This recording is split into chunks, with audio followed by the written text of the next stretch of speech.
All right, welcome to a special series of Realtor Fight Club. This series is called What Would You Do? And it airs every Wednesday. And our guest today is the broker, Rachael Real, our favorite broker on this Fight Club. Hey, Rachael. Hey, Jen, how are you? Great. How are you? Fantastic. Great. So what we do in this series is we discuss ethics. I can't talk today. I don't know why. We discuss ethics and professional standards committee, like violations, scenarios, different cases, and we talk about them and say, what would we do? So Rachael has one for us today that we want to talk about. What do you got, Rachael? All right, so today we are going to talk about Article 1, which falls under the client duties to clients and customers. This one, the duties, right, our duties, because we have enough duties. Okay, so this one is about the disclosure of latent defects in a property, which is one we are all far too familiar with. Far too familiar. This is going to be good. All right, isn't it?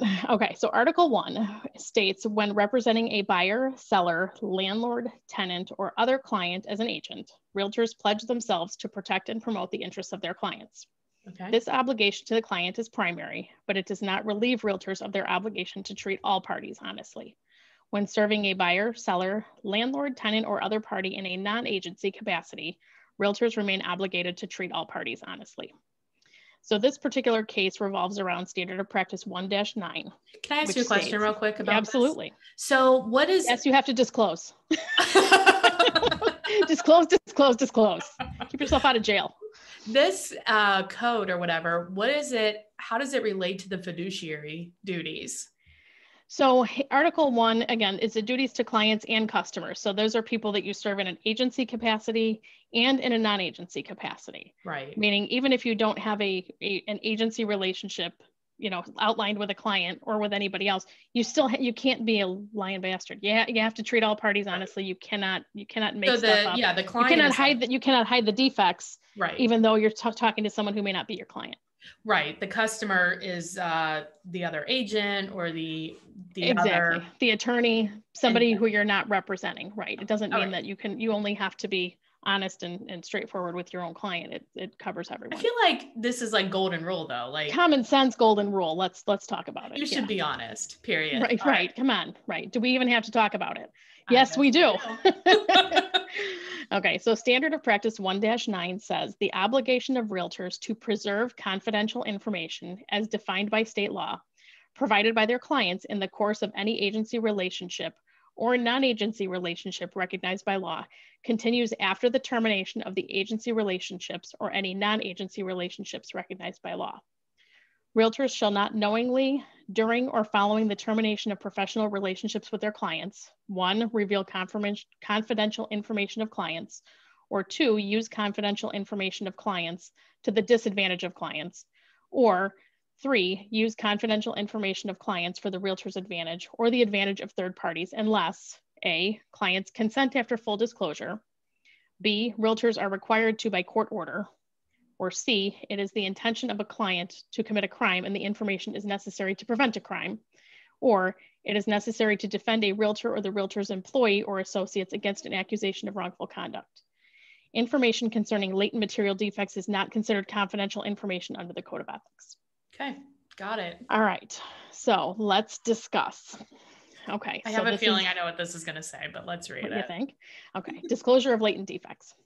Realtor A had listed seller S's vintage home. Buyer B made a purchase offer that was contingent on a home inspection. Okay. Been there, done that. Mm-hmm. The home inspection disclosed that the gas furnace was in need of replacement because unacceptable levels of carbon monoxide were being emitted.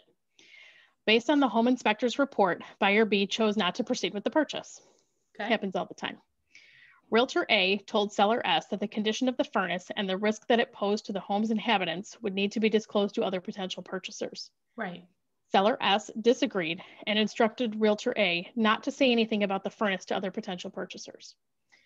Realtor A replied that that was an instruction he could not follow, so Realtor A and seller S terminated the listing agreement. 3 months later, Realtor A noted seller S's home was back on the market, this time listed with Realtor Z. His curiosity piqued. Realtor A phoned Realtor Z and asked whether there was a new furnace in the home. Why no, said Realtor Z. Why do you ask? Realtor A told Realtor Z about the home inspector's earlier findings and suggested that Realtor Z check with the seller to see if repairs had been made. When Realtor Z raised the question with Seller S was irate. That's none of his business, said Seller S, who became even angrier when Realtor Z advised him that potential purchasers would have to be told about the condition of the furnace since it posed a serious health risk. Seller S filed an ethics complaint against Realtor A, alleging that the physical condition of his property was confidential, that Realtor A had an ongoing duty to respect confidential information gained in the course of their relationship, and that Realtor A had breached Seller S's confidence by sharing information about the furnace with Realtor Z. Thoughts? Here's my first thought. Right. Initially, I thought he does have to disclose it, but then I thought, you know what? Here's the thing. Inspectors, at least where I am, they're actually not licensed people. I think there might be some things that they have to do, but there used to not be any. So when like anybody's Uncle Joe could be a home inspector? Yeah, I could be a home inspector tomorrow. Really? Yes. Wow. So Illinois, you have to be licensed, but does that surprise you in Illinois? But even if they are a licensed inspector, what does that say? I know where you're going. Ability to be a licensed HVAC guy. Yes, I would agree. Absolutely. They're a generalist. Right. By nature. So and that's I don't think that their be. findings necessarily need to be disclosed because they're not, I wouldn't call them necessarily valid. I totally see where you're coming from on that, because again, they're generalists. They don't, just because somebody flags something doesn't necessarily mean that upon further evaluation by a HVAC, plumber, electrician, et cetera, that there's going to be a problem. Right. I just went through this with a client a couple of weeks ago. The inspection report flagged the electrical panel as a hot mess. It needs a whole new panel. You need 200 amp service that's required by the village now, yada, yada. I mean, a whole laundry list of stuff. And I looked at that report, texted a screenshot of it to my electrician and said, what's up with this? Yeah. Because it's really great when you have an electrician and or a plumber that you can do that with. Right. And he goes, I don't know what the hell they're talking about. Right. Because it's not a panel problem. This is 8 breakers that need to be replaced. And see, that happens all the time. It's $200 to do this. Right. And I said, and I also, on the other hand, having just gone through this myself, know that there is no requirement for an upgraded panel to 200 amp service just because. Right. So that's exactly my point. I mean, how many times have we gotten an inspection report where they say the dishwasher doesn't work, but they never flip the dishwasher switch? A million times, correct. Right? Right. It's like, okay, so if some random third party that is hired by the buyer comes into your house and says all this crap is wrong, why then do you have to like take it as like this is? It's gospel, right? It's not gospel, and that's the biggest thing. So that's why as agents, it's part of our job is to sit down with those sellers, those buyers, whoever we're working with, and put these things into perspective, and then have those resources to be able to reach out to the plumber, the electrician, the HVAC guy and say, hey, you're the guy. Is this a legitimate complaint? Is it not? Exactly. And help me put this in perspective. Or, I mean, you could do like a pre-inspection too. And that way it's like, sure, there are some reputable ones because there's so many that are not, but with every 10 people that are terrible, there's one really good one, right? It's just like realtors. Absolutely. Absolutely. I have those little tools that the inspectors use to plug into outlets to test and see if they're correct. Yeah. I give that to the seller and say, go around and check your outlets, go around, make sure you have your GFCIs in the right place, make sure all your light bulbs are fixed or that they're not burnt out. Right. I just had another one the other day where the inspector flagged front and back porch lights and we couldn't figure out how to turn them on. Nothing worked. It's in the report. Made a request and said, hey, what's up with the lights? Yeah. Well, the seller's response back was, these are special light bulbs attached to an app and we control them with the phone. There you go. Boom. Right. Okay. Just put a note on the door, put a note on the wall, something, leave a note in the kitchen, just so that you're not sitting there going, we don't know what's going on. What's going on. I think so for this thing, it's kind of a conundrum because it's like, our question is this an ethics violation? And to me, it doesn't seem like it is. Right. And if you look back at Standard of Practice 1-9, the very last sentence, information concerning latent material defects is not considered confidential information under the Code of Ethics. Right. So that's what, I guess, if something was wrong, that is what, but if something's not wrong, is it then gossip and slander? And is that an ethics violation? Right. I mean, you look at the requirement to not make, what is it? False and derogatory comments Right. about fellow agents. But are you doing that if what you're stating is 100% truth? Right. That's I mean, also, he doesn't know, you know what I mean? So it's, right. that's the rub. So you get a report, you think the inspector that did the report is unprofessional. He's not he doesn't have a license or whatever. I could see that being even a bigger problem where you're at, because if they don't even need to go through any kind of training, anything, anybody could walk in and be a home. That seems so crazy. Yeah, but look at how many realtors, I mean, even for real estate agents, we all go Don't get me started. Huh? Right. Don't get me started. We go through tons of training, but how many agents are not good? I mean, there's a lot of them. So even if they do go through training, let's say you receive the seller receives a report that he completely disagrees with, he should have the right to disagree with it. But then absolutely, yes. You know, like, do you then spend all your money disagreeing with it? I guess the answer is yes. And that's where it gets to be a challenge. That's where it's really helpful to, I know, that's where it's really helpful to have that plumber, electrician, HVAC guy where you can text and say, hey, and I literally will take a screenshot of the inspection report and a couple of pictures and send it over and say, what's up? And well, yeah, but then what happens? Probably 8 out of 10 times the actual licensed professional will say that's a load of horse crap. Right. This is really what that means. Hence the problem. So then what happens? So let's say in this scenario, Right. So in this case where the electrical panel was the question, we had the seller, I said, because this is going to come up in every single inspection report, whether or not you move forward with this buyer or not, this particular problem with these 8 breakers is going to come up in every report. They're recalled breakers. You can Google it. It's a problem. Mm-hmm. So get ahead of it now. Right. If this stays together and we move forward, great. If it doesn't, you're just one step ahead later. But we didn't go through expanding the panel to 200 amp service. We didn't replace the whole darn thing. We replaced 8 breakers. Right. And then what happened? So then did that, like, let's say you lost that buyer. Right. Do you then disclose that this was found and this is what was fixed? No, because once it's addressed and once it's taken care of, it's no longer a disclosure. There's no problem. There's no issue. Now, if they didn't do any of those repairs, I would have had to sit down with these sellers and say, hey, listen, you have 8 breakers in here. Per the electrician, this is a safety hazard. It's a problem. Let's just get them fixed. Right. It's $200 out of your pocket. Not a big deal. To not freak out the next buyer over something that's very easily fixable. Right. Yeah, this is a hard one. So I think we agree that technically, like, as this case reads, we can go on a tangent on other things, but this is not. We sure can. How many hours do you have? Not many. So this is not the ethics. There's no ethics violation here. Right. I would regarding that code, but we are still, I feel like, unsure if it's an ethics violation regarding if it's just gossip. From the conversations I've had with attorneys where I'm at, which is in Illinois, and we don't use attorneys throughout the entire state, but our market does. Again, it's not, you're not obligated to disclose the entire contents of the report because a lot of those things don't fall under the property disclosure also.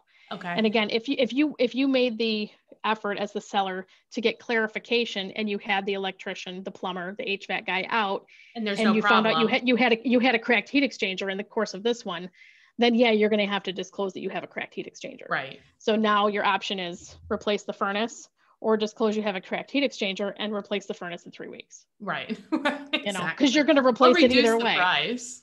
Right. You're going to have to do something. Right. That makes sense. Yeah. But if there was nothing wrong, like let's say they terminated the contract, the listing agent, the first one, and the seller, there's nothing wrong. The seller went and did some due diligence, found out there was nothing wrong.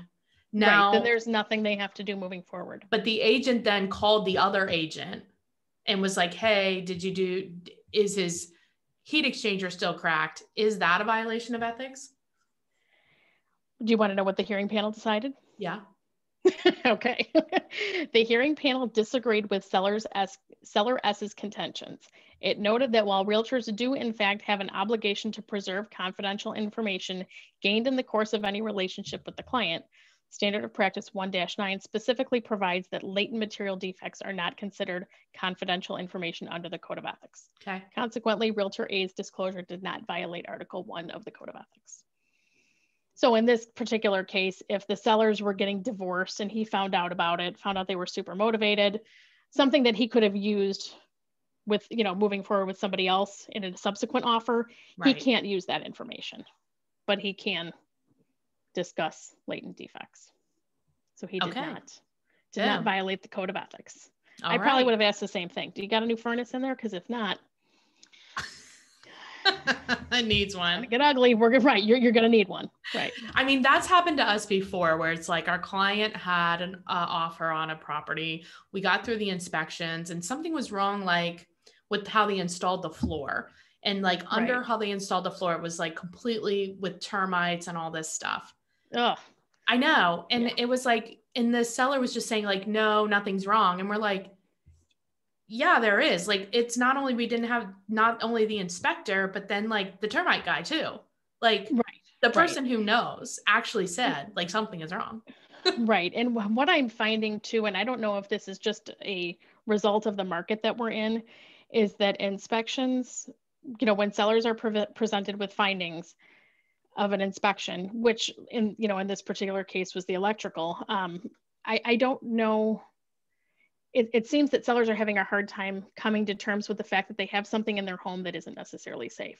Yeah. And they're personally offended by it. Right. So that's where it becomes our job to kind of talk them off the ledge and say, hey, if you knew these breakers were a fire hazard, 5 years ago when you put them in, you wouldn't have put them in. Right. But now we're telling you, here's the information that's out there. Right. Here's what's going to happen. Every single inspection subsequent to this one, if we go back on the market, is going to flag this. Right. So it's just, you just got to get it done. Got to fix it. I mean, things change too. Laws change.